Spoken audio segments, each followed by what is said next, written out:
Hello, adventurer. It's good to see you. You have made it to the morning grind. Welcome, welcome. It's the live stream at the beginning of the Geekverse, where we talk about all types of topics in geekdom, gaming, and fantasy, with an emphasis on being constructive and creating the things that we want to exist in the world. It's all on the grind, Sizemore. Can't be too fine, can't be too coarse. That's exactly right. There are a lot of adventures to be had today. Dungeons to explore and monsters to slay, and who knows what a random encounter might send our way. That's why we have to prepare, so settle in now for the morning grind with your favorite beverage in hand. Tea? Or maybe something a little stronger. I've got a few bottles of the old Wynyard left. Whatever you want. Pull up a chair. Dude. If you're feeling fancy, how about a cappuccino? Or a frappuccino? Or how about an espresso? Just tea, thank you. Sounds good to me, Gandalf. Whatever you want. I'm just glad you're here. Everyone is welcome. You can just watch if you want. You don't have to worship anything you don't want to worship. Thank you, Mike. But be forewarned. Sometimes we get really strange characters around here. Wait, what's that you say? Why can't you come and be a part of the stream? My wife would disown me. Oh no, I bet she'll be fine with it. Come on in. Am I scared for my safety? No. What are we supposed to do? Everybody do the secret handshake.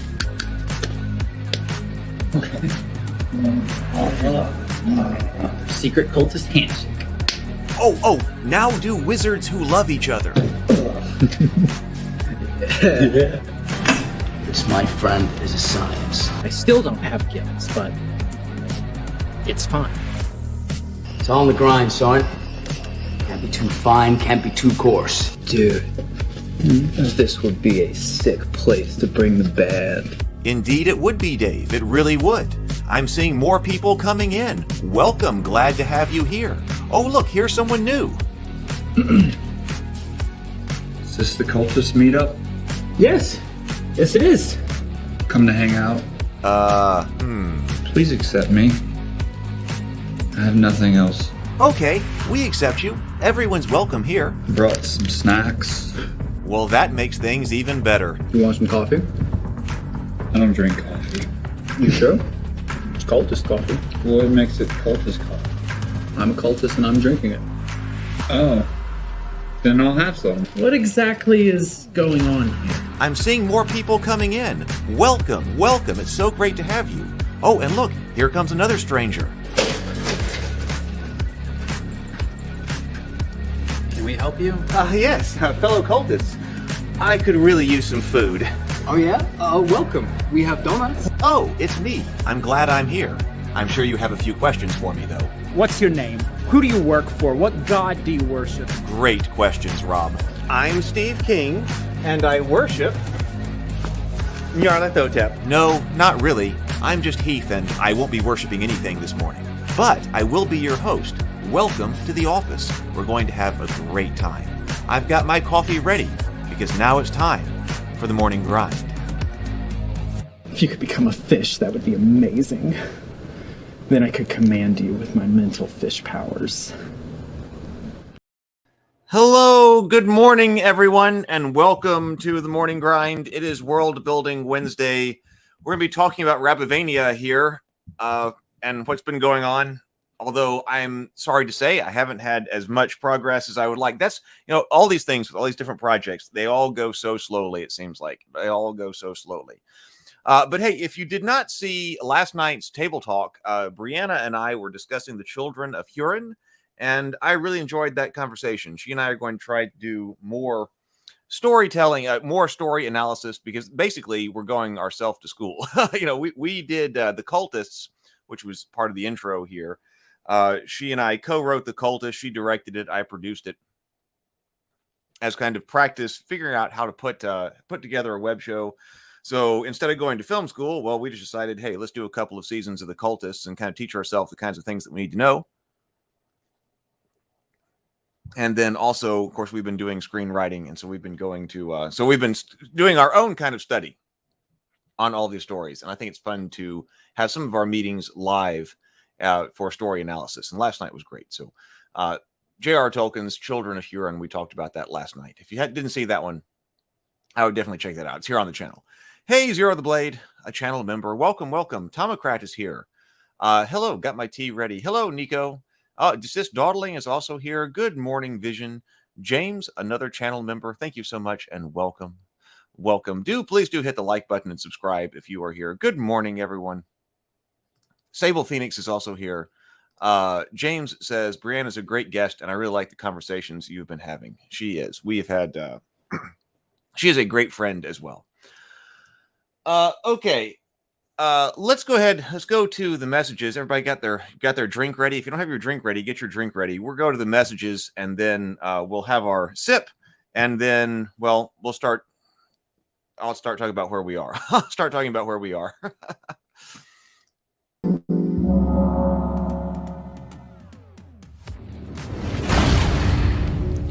Check out the World Anvil website to learn more about everything that it can do for you and your world building and your games, and also be sure to use the code MORNINGGRIND to get 40% off any annual World Anvil subscription. I knew World Anvil was great for game masters and for writers who are developing their worlds and want a beautiful site to display and manage all of that information. But what I didn't know is that World Anvil also offers extensive tools for players, including character sheets, journals, inventory management, and spell books, basically all the digital tools a player who is looking to immerse themselves in their character would need. We're going to be using World Anvil here on The Morning Grind to build out the worlds of Rabivania and Theophany, so we'll get to see it in action here as we go on the show. And thank you for being here with me live on The Morning Grind. And if you're watching on replay, welcome to you as well. It's great to have you here. If you're enjoying The Morning Grind, please click the like button and subscribe to the channel if you're not already. It will really help the channel grow, and I would be very thankful. We also have the Ravenkeep Discord server you can join if you would like to be a part of the community. Alright, that's what you need to know. Let's get to the main topic. Alright. Thank you very much to World Anvil for sponsorship of the World Building Wednesdays, and they agreed to kind of come on board for about 3 months. So for 3 months, so this is the kind of the end of March as we're coming up on here. So if you are thinking about doing some world building yourself and would like to be able to build a World Anvil site out for it, hey, please do use the Morning Grind this month, and then that way maybe they'll decide, hey, maybe we should continue. Oh, James has a 10 a.m. Red Bull, not by choice. I didn't have enough time to fix coffee this morning either, so I've got I think it's Coke Zero sitting. Yeah, it's Coke Zero here. Hey, all right. Well, let's go ahead and breathe and sip. So if you're new here, 2 deep breaths, complete deep breaths, complete exhales, and then take a sip of your favorite beverage. So here we go.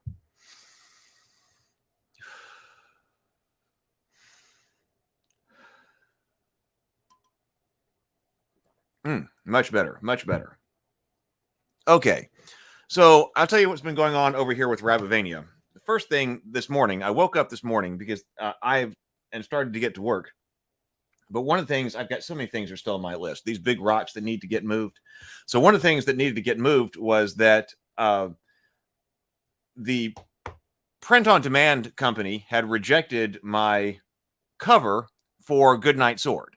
So, you know, Goodnight Sword was my takeoff of Goodnight Moon, written for the Tales of Rabivania and illustrated by Adam Botsford. And of course, we did a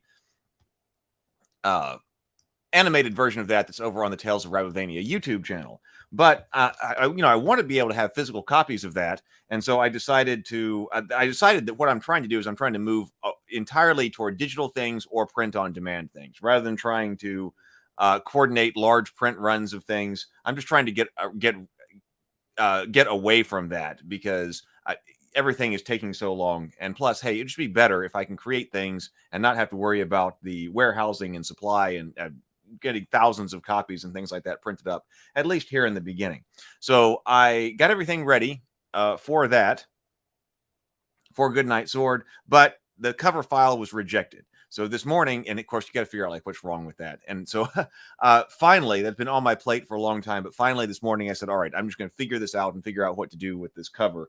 And so I did. I got that changed up and I got that re-uploaded. So hopefully they will accept that. And this is the first time I've used this type of well, I've done it. Is this the first time I've done any type of print on demand? I guess it is. So this is the first time I've done anything like this, but particularly using the drive-through software. So hopefully they will accept it, and then I'll get a proof copy. And that if they like the proof copy, then what I'm thinking about doing is ordering several copies rather than having people order and then it taking them however long to print up and then send that out individually.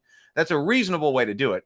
But at least in the beginning, what I thought I would do is I would just order some, have them sent here, and then that way, if people would like one, they can just ship immediately, and I can sign it or something like that, and just do a small number of them that way.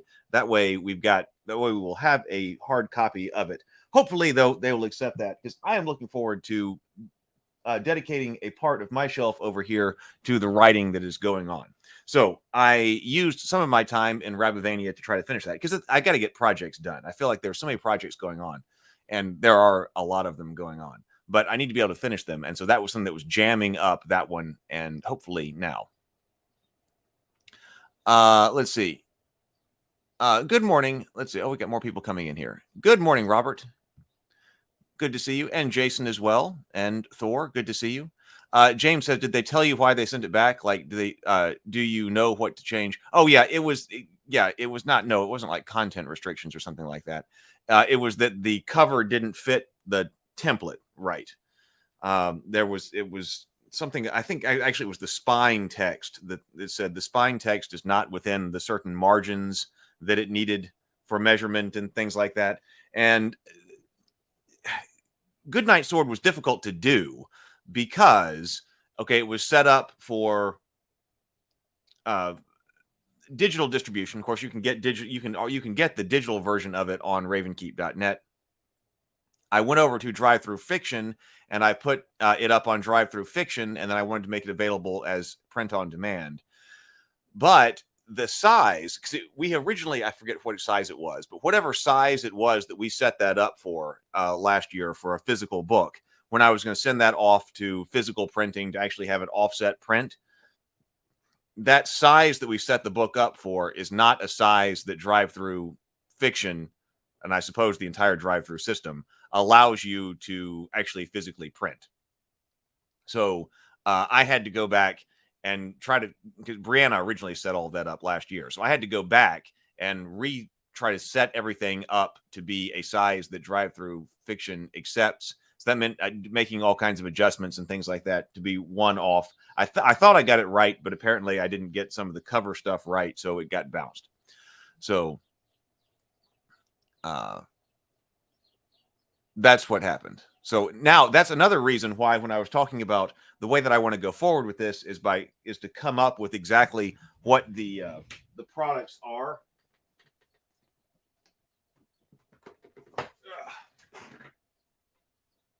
What exactly the products are, and then that way they can be templated and they can set up. So I've used this as an example. So this is going to be one of them for our world primers, for whether we're doing Tales of Rabivania or Theophany or others. I want to use this right here, this Fate Accelerated, the 6x9, as an example of the thing that's going to be created. So that I don't want everything to be one off, because if you're trying to do things one off, then you've got to come up with all of your templates and things like that every time you do it.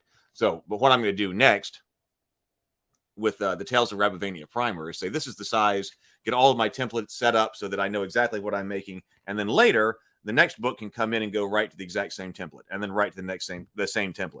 And that way, I know what I'm doing. I know it's set up correctly, and there's a process, and not trying to do everything that is everything one off. Zero Theory says, was it pretty simple to set up a print on demand on Drive-Through? I mean, yeah, it was pretty simple. It was pretty simple. The hard part is making sure that everything is templated correctly, especially like I was just talking about. Which, if you know what you're doing, you're starting from zero, then I don't even think that side will be too hard, because I know how to use the software and stuff like that. What made that hard was that it was already set up for a completely different size book, and now I was trying to turn it over. That was the hard part. So signed copy, yeah, I would like to be able to do that. Vision says, have you tried running any of the characters of Rabivania through an AI art generator? Not the kinds that generate an image, but take an image of you and add to it. I have not tried. Well, I did briefly. So the AI art generators are having trouble with Rabivania. I figured that they would, because it doesn't understand. It actually has gotten, the new stuff has gotten rabbit anatomy down. Like the image that I'm using for the cover thumbnail of today is, I think, a pretty good also anatomical bipedal rabbit. But the problem is that it doesn't understand armor. So I'm going to have to train my own model, which I have not gotten to do. So I'm going to have to work on training a model. I did try as an experiment taking some images that were of knights wearing the kind of armor that I wanted the rabbits to have, and then giving it that. I was just using it using Mid-Journey and saying, all right, now here is an image where they're all kind of dressed the way that I want, but now can we turn this into the bipedal rabbits? And that didn't work very well. So I'm still working on that. Now, the other ones it is doing better with. So the problem is I've got the text for the world primer, the lore written. We're going to work on stats here in a moment, but getting the art's probably going to be more difficult. But it may not be. I just have to take the time to actually figure out how to train models and get that done. The other worlds are easier to do art for, but I don't have those words written.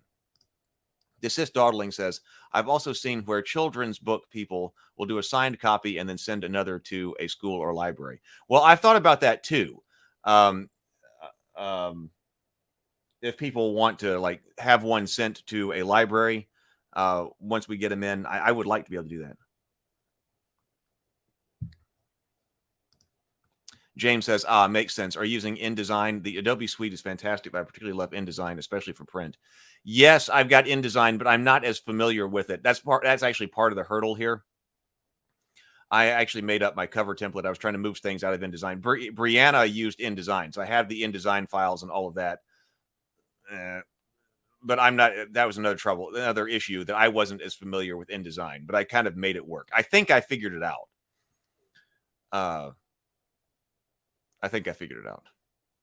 Desist Dawdling says Adobe is releasing one soon called Firefly. Yeah, I saw that go by. And I saw somebody also posting something about that on Reddit. So I'm going to have to check that out. I've been trying to stay on top of all that, but man, stuff is happening in that area so fast. Nico says you could use Photoshop and photobash your rabbits with parts from different images.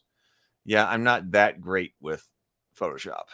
I'm more of an Illustrator person. So we will see. Okay, so that's what was happening this morning. Now, the other thing that's happening is that I had yesterday, and I think I talked about this. Was that yesterday or was that 2 days ago? I guess that was 2 days ago now. All these days are running together. I wrote the first 10 pages of script for the Tales of Rabivania. So, the way that I'm going about this is different from how I would have thought that I would have gone about this. But, Cameron, you see me talk to Cameron on the table talk as well. So Cameron was talking to me, and he said that what I should do is first have the beat sheet down. Like, how do I go about trying to do these stories for Rabivania and Theophany? And the first he said was the beat sheet. So did the beat sheet, and it took a long time to get to that point. So then I sat down with the beat sheet, and then I wrote the first 10 pages of script. It actually was a little bit longer than 10 pages, like 10.75 pages or something like that. So I wrote the first 10 pages of the story. And then he and I met on that on Monday, and it's terrible. No, actually, there are parts of it that were good. But he made a lot of comments, and there's also a couple of things that were sticking in my mind of why was I doing things the way that I was doing them for no particularly good reason. So after, and I realized, okay, yes, this has got to be completely rewritten. And so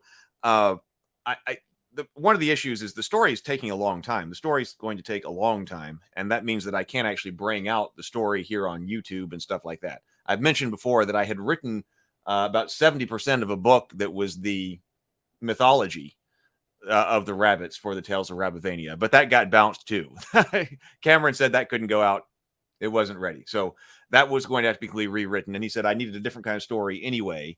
And so rather than that type of story. So that launched into this new process of actually coming up with the main line.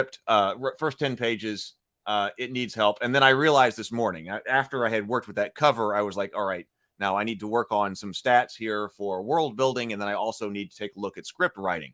And I decided that basically the parts that people was okay from the first 10 pages, actually they need to go anyway. I don't like it. So I am going to completely restart and writing the first 10 pages of script. I was also this morning briefly, I was like, all right, so how do these movies start? It's like talking about story analysis and diving into these things. I was watching like the first 10 minutes of a movie because the first, it's roughly a minute per page, if you're talking about writing a script. So that's not a whole lot. So there's 100. I was thinking of it this way too. There's 120 pages in the first Tales of Rabivania script. So then the book will come after that. So Cameron said, go ahead and do the beat sheet, take the beat sheet, turn that into the script, and that way it's ready. And then after that, take the script and write the novel from the script. So that's my process here. But I got 100. So the first book is only 120 pages of script. You only got 120 pages. So when you're talking about the first 10 pages, I mean, that's 1/12 of the movie already, right? So you can't mess around. Every one of these pages has got to be excellent and contributing toward the entire story. So I also was watching the opening of Top Gun, Harry Potter, Star Wars. I was like, what exactly is in the first 10 minutes of this? Because that's what I've got to get right first. What's in the first 10 minutes of this? So I was watching those and taking some notes. So all the first 10 pages of script, those are getting it's going to be basically completely rewritten. All of that's basically gone. So I was working on that. James said, among all the things I used to be and do, desktop publishing is one of them. InDesign is excellent, totally worth learning. I need to get better at it, especially for when I start templating up the story stuff. Not the story stuff, the RPG books and things like that. I needed that in InDesign, and I need the template set up so that they're ready. The beat sheets can be intimidating to assemble.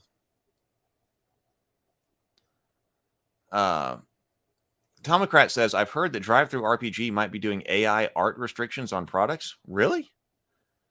Well, I'll have to look into that too. That seems a little bit ridiculous. We will see. Beat sheets. But yeah, the beat sheets, it took a long time. And now I would do the beat sheet differently.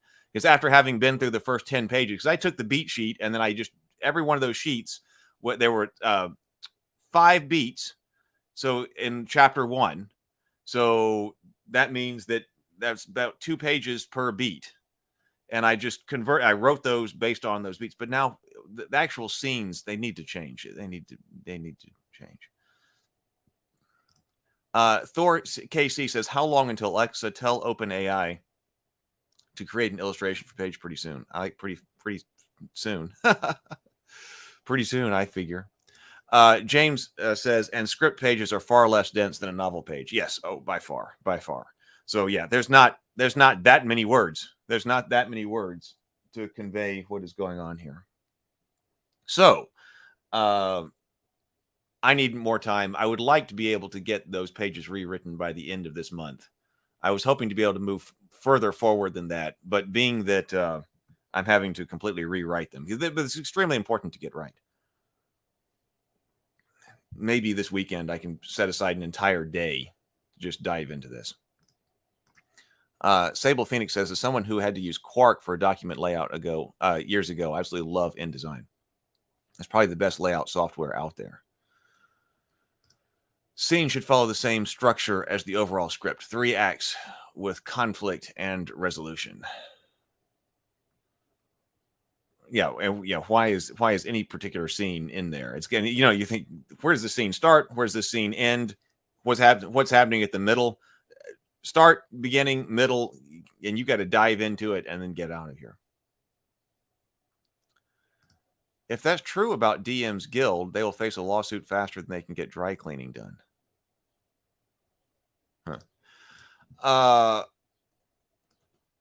Well, we'll see. The Goodnight Sword doesn't have any. It was all illustrated by Adam Botsford, so it's not using any type of AI art or something like that. Okay, so I was doing that. Okay, so then doing that with the script. So now I do have over here, I do have the world primer up. And so as a result of all of that, there was less over here than I wanted. I'm still not. I decided that I'm not completely happy with my write up about the squirrels, so I took out a couple of things with the squirrels. But so I'll probably end up going back and rewriting that a little bit. I was also thinking about our classes and professions. Going and we don't really probably need all 20 levels. Like, why does this book, like when trying to create these things, why does this book have to have all 20 levels? It probably doesn't for any of these. This is just the world primer anyway. And so, it seems to be a trend that we're going to, it seems like just going through 10 levels anyway. Like we were looking at that. We were looking at Shadow Dark. And wasn't there some other RPG we were looking at? Oh, yeah, it was Hardcore mode that just had 10 levels. So probably 10 and even probably 5, because a lot of the intro stuff just goes to level 5 anyway. Like if you're looking at the intro to Pathfinder or the intro to D&D. So that all of a sudden seems much more manageable. Talk about Knight, Druid, Witch, and Damsel in terms of 5 levels of D&D classes. I started looking over here with the foxes, and I was trying to decide what's the best way to convert these things, because I want this to be simple. I don't want this to be overly complex, because we did talk last time about how we're not trying to replicate measure or convert all of the measurements and everything like that and weights to something smaller. So I mean, what is a fox supposed to be? The fox is basically supposed to be their horse. So what type of stats should the fox have? The fox should have something akin to the horse stats. And so I thought, okay, so then actually a horse is kind of the best thing to model the fox off of, except for you also have a fox entry in Dungeons & Dragons 5th edition. So basically, it needs to be the stats of the horse, but including some things from the fox, like the fox's special abilities and things like that. That keeps it consistent with 5th edition as far as what foxes are, but also scales them to the level of the horse. So like they should be strong. Like the fox in 5th edition, if you're just talking about a fox, because you're talking about something that ordinary humans are playing with, the fox isn't all that strong, but the fox needs to have the equivalent of the strength. So I brought this over from the horse and put that in there. So the dexterity, and of course they're also not very intelligent, but like the foxes are in 5th edition, but the foxes are intended to be intelligent in this game. So I boosted their intelligence. Now they don't speak,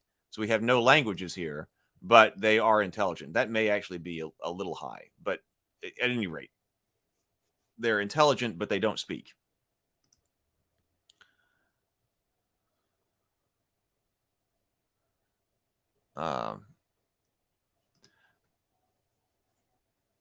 So these stats right here came from the fox. Perception +3, stealth +5.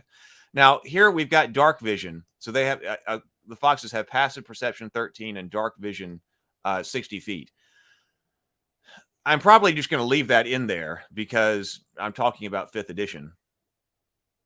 But that seems to also be something that is going away in some of our old school RPGs, that everything has dark vision in 5th edition, and except for a human being. And so dark isn't really a thing. But hardcore D&D, the hardcore mode that we looked at, Shadow Dark, those kinds of games do have the darkness be something that is more something that is threatening. But it seems like everything gets dark vision in 5th edition. It seems like everything does. So the challenge rating came over here from the horse. So this is more like the horse then. And then keen hearing, the creature has advantage on wisdom. That's what that means. Perception checks that rely on hearing. So the fox had keen hearing, and then the fox also should have bite. So especially if you're talking about like a war fox or something like that, we don't have the hooves of a war horse, but we do have a bite. So that also makes them more dangerous. And at least in Rabivania, we don't have. They're never going to be encountering humans. Like, you're not going to all of a sudden realize that Rabivania is in somebody's backyard. In the farmer, well, whatever Peter Cottontail's farmer was. We're not ever going to realize that you're actually in somebody's backyard and they're building Rabivania. So we don't have to cross the streams with what is a ever having a human on a horse encounter a rabbit on a fox. We don't ever have to worry about that.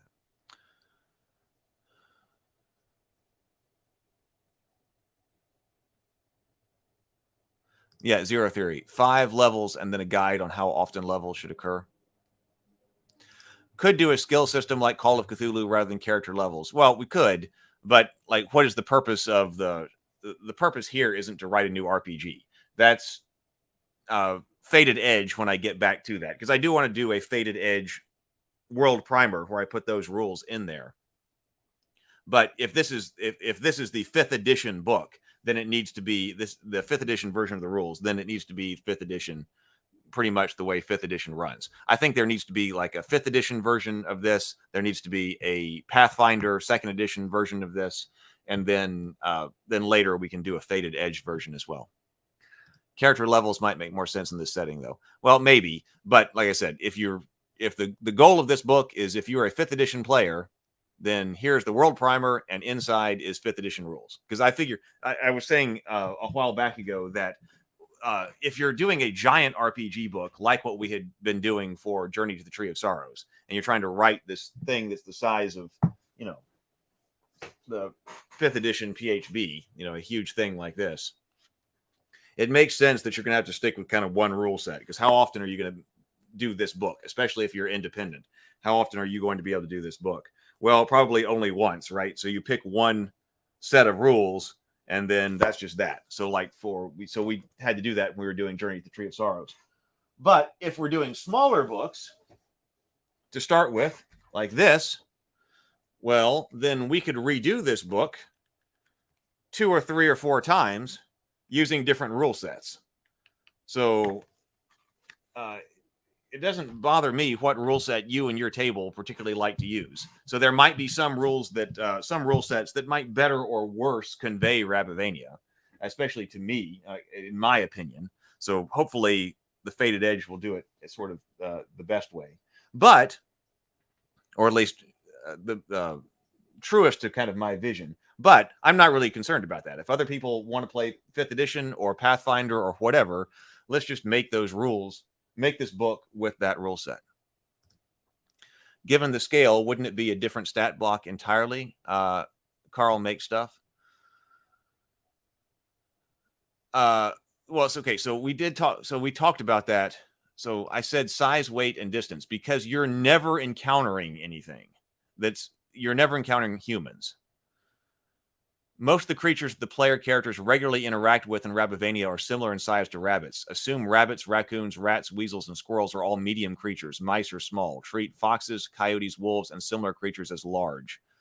This is what's going to allow you to just say that a rabbit or similar creature occupies 1 square just as human creatures do in standard 5th edition. Foxes take up the same number of squares as a 5e warhorse and so on.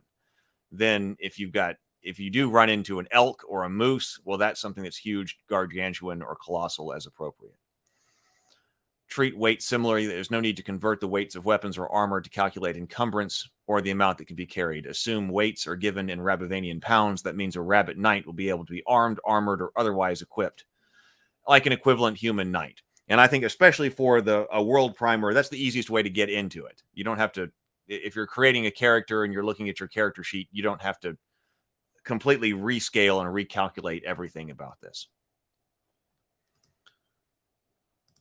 Desist Dawdling says, for a primer, it's not necessary to get all of the character level info. That can be a separate book for a separate section of this book. Yeah, talking about dark vision. Yeah, LOL, just as you said that, I missed the 3.5e special senses like low light vision and infravision. Yeah, then all of that kind of left, right? Could bring back low light vision instead. So pitch black is still pitch black, but moonlight is fine. Yeah, but again, it could do that, and it could completely redo things. But on the other hand, like I said, this is supposed to be, if you're already playing 5th edition, I want it to integrate with 5th edition as easily as possible. Now, when we do, doesn't Pathfinder have more options with regard to that? So with the Pathfinder 2nd edition book, then you can put, get more granularity and stuff like that in that, if that rule set allows it.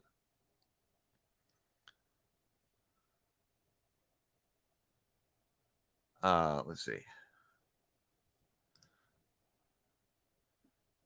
Sounds reasonable. Foxes and stuff tend to see okay at night. No. Yeah, but let's see. Like fox, mice, raccoon. Let's see. I was looking these up.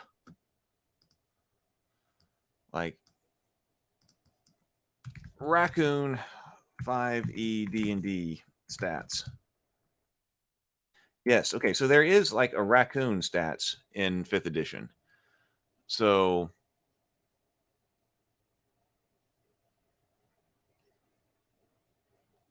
here, let me copy this over.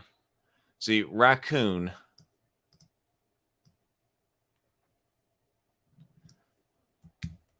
See, it also seems like, I figure I'd give 3 different types of raccoons here. But here, edit, paste, and match style. So here is what the 5th edition SRD says about a raccoon. Tiny beast. So this needs to be medium. So this becomes a medium beast. Armor class. Okay, this says 13 hit points, 1d4. They're going to need more than that. Speed 30 feet, climb 30 feet. I think giving the raccoons climb speed, that works. Okay, but strength. See, this is not intended to be a player character profile. These are all NPCs back here. So if we have warrior, huskarl, and shaman, like strength 4, that's not going to work. But dex 16, con 15. See, and they're saying intelligence. No, con 15. Intelligence 5. So that's got to be changed because 10 becomes the baseline for them all again. Charisma 14, skills perception +5, survival +4, stealth +5. See, the raccoons have dark vision. Passive perception 15. Languages, now they do speak. And then the challenge rating has got to be bumped up there. Special traits, hardy. Raccoons gain advantage on all saving throws related to Constitution. And they also gain advantage on wisdom checks related to their sense of smell. Let's just go and take a look at that. I'm sure there's not a giant rat, but just a rat.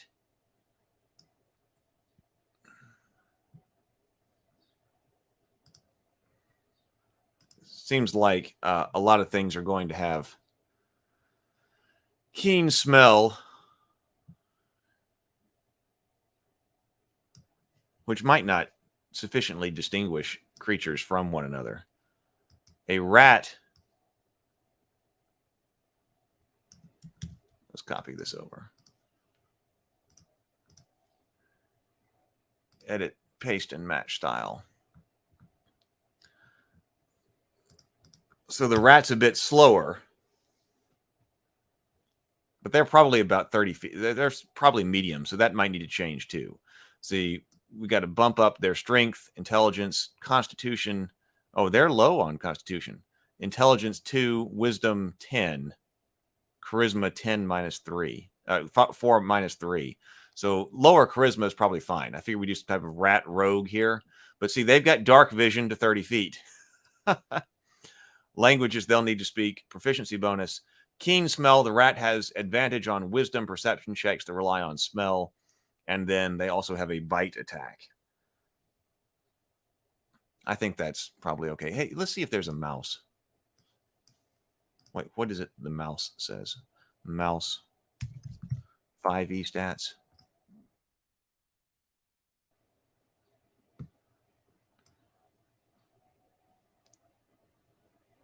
Not terribly different than the rat. I want to do the peasant mouse, like the field mouse. We could call it field worker. Field mouse. And then there is that one order of mice knights. See, according to 5th edition, okay, so speed 20 feet. So I think it's okay for the mice to be slower. because they're smaller. High in dex, constitution, intelligence, charisma is low, but the mice have dark vision, passive perception of 10, keen smell. This is very much like the rat here. So I think we need to be sure that we're distinguishing the rat from the mouse in here, because the mice are allies to the rabbits, so they're kind of good guys. And the rats can be too, but the rats tend to get into trouble. Sable Phoenix says, and drow are an NPC race. Just being a drow and Tallus is illegal and a literal death sentence. Desist Dawdling says, castles and crusades. We could try that one too.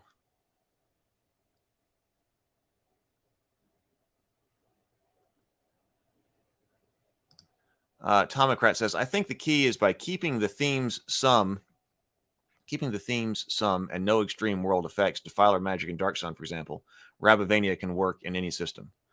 I think so too. I think you can run it. To me, the exact system that you're running is not the most important thing at the game table anyway. I mean, obviously we take a look at a bunch of different systems, and I prefer it in an ideal world if the system is really supporting the feel and helping you capture the feel of the world. But the rule system itself is arguably not the most important part of that. It's more about the story and what the game master is causing you to feel. So if you already know 5th edition or you already know Pathfinder, hey, run it.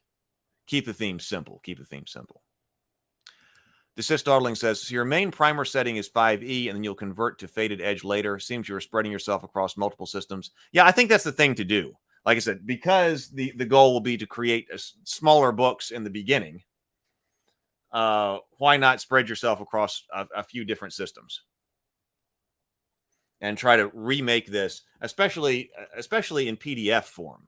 You know, do a digital version of this, but then I do want some physical copies as well. So, but if you're, it takes work to lay out the PDFs, of course. Like I know a lot of people on here know, but at least you're not doing this for something smaller and not something like the entire, PHB, like I was talking about. So I think that will allow me to do a few different systems, and that way, no matter what system you're playing, maybe if you'd like to add Rabivania and later Theophany to your table, you can. Zero Theory says, those big-eyed, cute lemurs, that could be a species with dark visions. Yeah, that's a Zero Theory. The mice, like the halfling analog,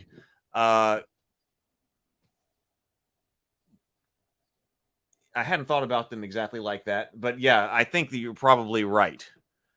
Especially the mice that are like the field mice and the field workers, because they're not generally heroic. There is that, like I said, that order of mice knights, but they're pretty rare. Desist Dawdling, I think eventually doing multiple systems is a great idea, but for world building,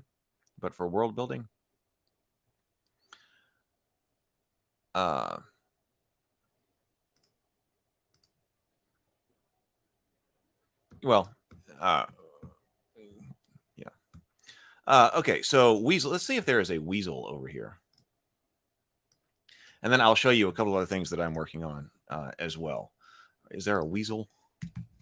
When we went over the weasel, I was afraid after I had talked, given the weasel stats or not the weasel stats, but the weasel write-up and lore. I was like, now, wait a minute. Did I just go overboard? Did I just go too far with the weasels for the style of Rabivania? But it seemed like everybody loved the weasels. So I was like, well, I guess not. I guess that was because I do want to be sure that I don't go too far as being hardcore or something like that in this particular world. I go up to the edge, but everybody seemed to like the weasels. D&D 5e stats. So I was glad. So I thought, even though I thought that maybe I'd gone too far, well, maybe not. Maybe people really liked him. See, the weasel.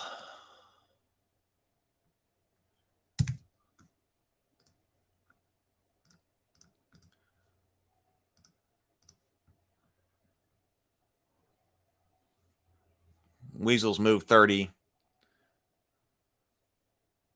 That's high dex. Again, low strength. That's got to be fixed. Constitution, intelligence. Intelligence probably okay for them to be a little bit dumber. Oh, I think intelligence goes this way. So intelligence here. Not as an 8, but it's a 2. That's got to be fixed. But see, they've got keen hearing and smell. The weasel has advantage on wisdom perception checks that rely on hearing or smell, and then also a bite attack. I think the bite attacks are fine to keep, but again, this is the same kind of. Do these things have?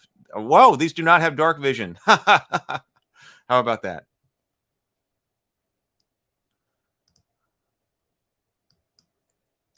So that's basically where I have been able to get with this world building and trying to get this primer done. I was thinking about, oh, here we go. There everybody is. I was thinking about like moving on because I'm really interested in getting to Theophany. And I did start the other day and just sort of put out the outline and wrote down at the start of an outline about the kinds of things that I want to cover for Theophany. About the angels and Jinn and things like that. But on the other hand, I was like, no, I can't start that right now. I need to make sure that I get this world primer done and then making sure that projects are getting finished before I start the next one. And like I said, projects are just taking a long time.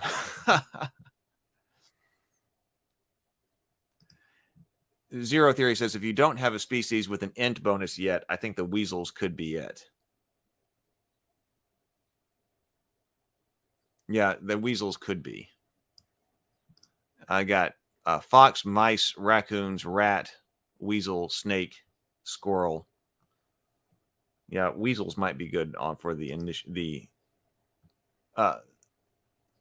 intelligence. Particularly, in fact, we need weasel mystic. Because this is just for these are just like the NPC stat blocks. So weasel cutthroat and weasel mystic are probably two good things to have as far as the weasel goes. So the highway bandit, and then kind of like the mystic. James says, I don't think there's a single woodland or grassland critter that I don't love, weasels included. I might see weasels as more charisma. Fictionally, they're more sly, persuasive, and deceptive. And well, it could be charisma too. Now, they're the ones with the war dances. So the weasels are particularly known for their ritual war dances, especially war dances. A common tale among rabbit kind is how some weasels can hypnotize victims through mesmerizing movements, causing them to drop their guard and be at the weasel's mercy. So that's the kind of thing that the weasel mystic should do. And how that works, that could be charisma based. Okay, so let's talk about other worlds. It could be both, Zero Theory says. Let's talk about other worlds here and how things are going. Because I was trying to... So the Rabivania is the one that's been written the most. But I've still got to work on getting art generated for it. Let me take this down.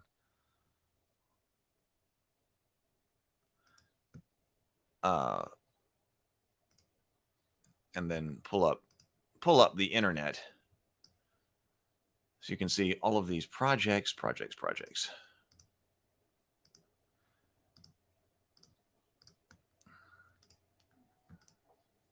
Okay, so one thing that I did for all these different worlds, because also the philosophy is, well, this is, all of these books, even though they're small, everything takes a long time. All of the writing takes a long time.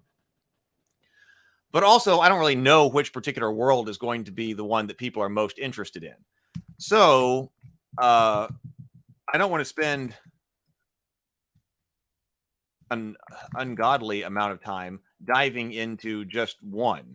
So this is until I find out what people are actually the most interested in. That's another one of the reasons that I had this idea that, well, if I do these smaller books, even though they're still taking a while, even because there are a lot of projects that are on the plate, I can do these smaller books for a variety of different worlds and see which particular world people are most interested in.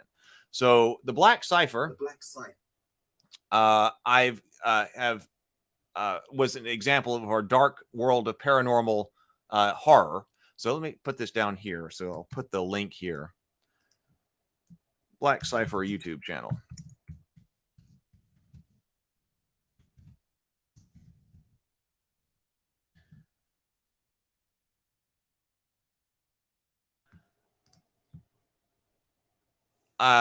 I made a variety of different shorts for that. And as you can see, they are getting a variety of different, a wide variety of different kinds of views. So some of these, like this one right here, is 1,300 views, 420 views, 68 views, 1,400 views, but then all the way down here to like 17 views. And then this last one here, the one on human alien pregnancies, no views. That one had the technological implants and alien abductions, 1 view. So, you know, YouTube, I have no idea exactly what makes one of these decide to do better than one of the others. But I think that I like this idea of creating these shorts to create these different worlds. So I created these shorts as a test about being able to create the animation and then getting them edited together and things like that. So I did that in this world right here. And of course, I also was putting out shorts on my channel, which I have not been able to do that recently. But then I went over to Instagram. And I started creating an Instagram account for all of our different worlds as well. So this is... so I have one here for Instagram. I'll send this to you if you're on Instagram as well. Theophany, Instagram. I have my thinking is that probably the first 100 things that you make, people are probably not going to really even look at, right? So in order to do this world building, probably I need like 100 posts for Theophany and 100 posts of the Black Cipher and 100 posts of Unspeakable Tomes and things like that before people even really notice, right? And so I started with Theophany in the fall. 4 people are following that. And I was using Gustave Dior's art as inspiration for Theophany and had started just making a post here. I haven't been able to make videos for Theophany yet. No time. But I was like, let me go ahead and get this started. I want to go ahead and start this account by posting things about Theophany and for that particular world. So I started that. Now, also, how do I search here? Oh, here we go. So the Black Cipher.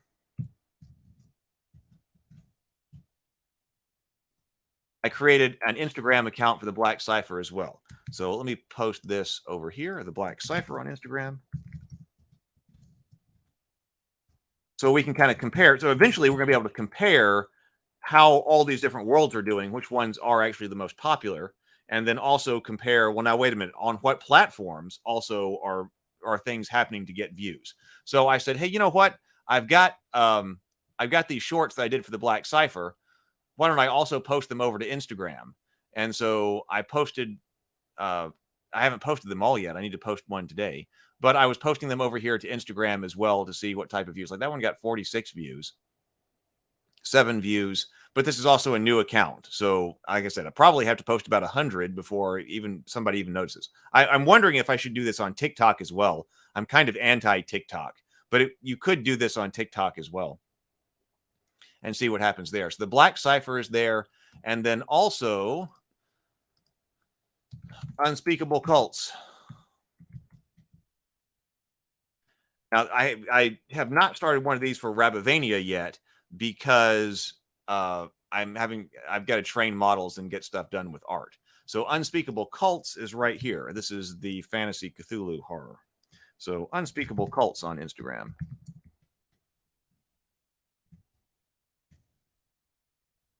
I was kind of excited to get these different things going.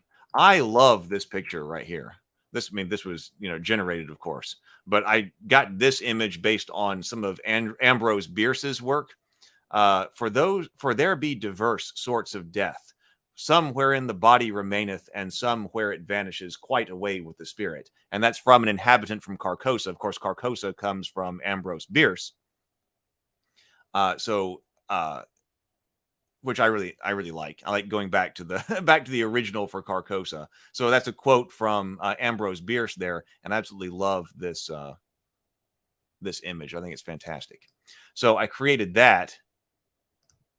Well, so also the old ones were, the old ones are, and the old ones shall be. just to go ahead and start getting something out there for Unspeakable Cults. And of course, there is an Unspeakable Cults YouTube channel, but I haven't gotten to do anything with that yet. I want to push myself with the shorts and story generation. I think I mentioned that before. I want to make sure that I'm working with camera projection and actually getting more sophisticated with my production of the videos. Because also, I mean, the reason that I'm doing that, reason that I had been doing that, is because I want to be able to create the teaser reels that go along with my scripts. And that was originally one of the reasons why we were working on trying to learn film anyway. But now I think with the AI technology, I'm going to be able to create those short films without actually having, or those short teaser reels without actually having to go and shoot anything physically, which will be a huge money saver.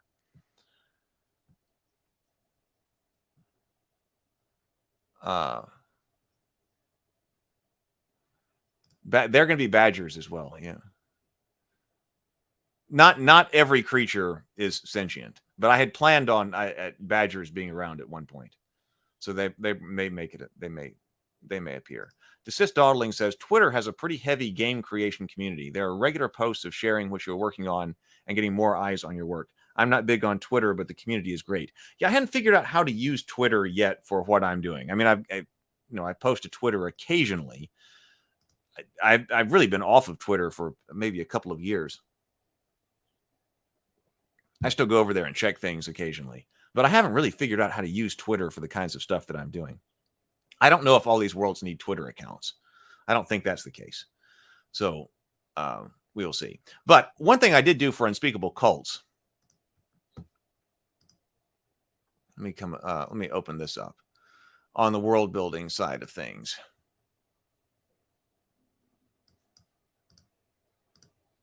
I started to see what type of material I've got for Unspeakable Cults, because I had written a lot of stuff for Cthulhu, like fantasy Cthulhu stuff. And so I was trying to figure out, now wait a minute, so what can I use to make scripts from to be able to do some videos on Unspeakable Cults? And actually, as you can see over here, I got quite a few things. Not all of this has text in it. But what I was thinking of doing was like, well, I need the like encyclopedia-like entries from the Unspeakable Cults, because of course the Unspeakable Cults is an in-universe book in the Cthulhu mythos. It was written by von Juntz, and we should have entries on all these different kinds of things in the Cthulhu mythos, kind of like what I was doing with the Black Cipher. But of course, actually, this was the original inspiration, but then the Black Cipher is more sci-fi kinds of stuff. So I was coming up with a bunch of different topics in the Cthulhu mythos to start with. Now, these could be entries that go into world books later, because I was like, now, what of these, like if I were going to do one of this small book right here for Unspeakable Cults, what topics would you want to make sure were covered in something that is covering, something is in the Cthulhu mythos? So the different books are so important, I think. But like, okay, Bast.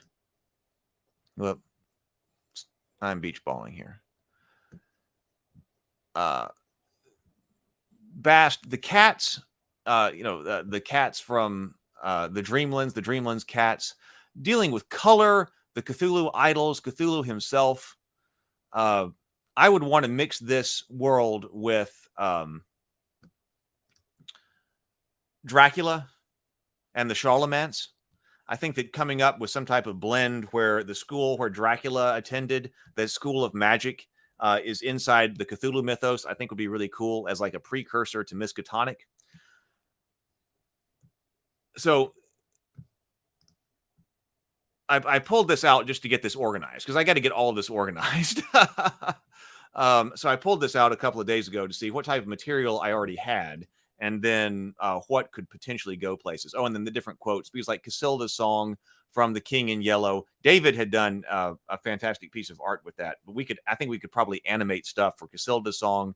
Excerpts from the Necronomicon, I think, might be popular. So I do have this is the excerpt from the Necronomicon as translated from Latin by Dr. Henry Armitage. So this is actually something that Lovecraft wrote about what is inside the Necronomicon.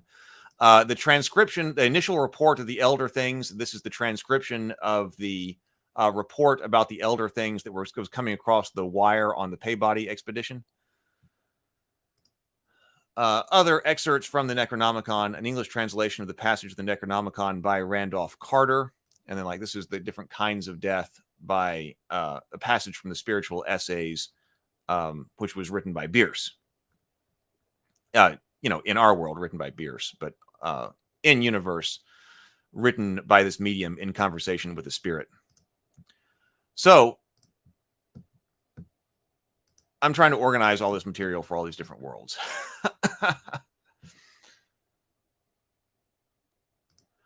Desist Dawdling says, no, but once people see one project, they may look into whatever else what you're doing. I'll message you the sharing schedule. Okay, that'd be great. Thank you. Please do. Sable Phoenix says, I know the SCP Foundation has come up when talking about the Black Cipher. Have you spent any time checking that out? I think I did.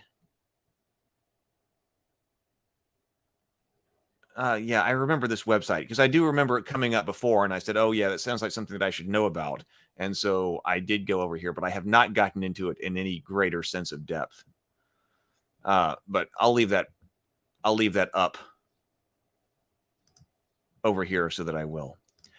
All right. Well, that's kind of the rundown on where I am with things. I feel like I haven't made as much progress as I would like to over the past week, even though I've been working, but like I said, things get written and then things have to be rewritten, and man, things just go slow. So, but I am excited about being able to put out things like that on Instagram and on YouTube, and I've got to block more time out to work on the shorts. But nonetheless, I've got other big rocks I've got to move, and I'm trying to actually end some projects. There's some projects that I've been working on that are no longer relevant, and I think no longer necessary to do. So, hey, a great way to get things off your plate is to realize you don't have to do them and to remove them from your plate. Because I think, especially with technological change and things like that, changing up the way I'm operating and the kinds of things I'm making is an important thing to do.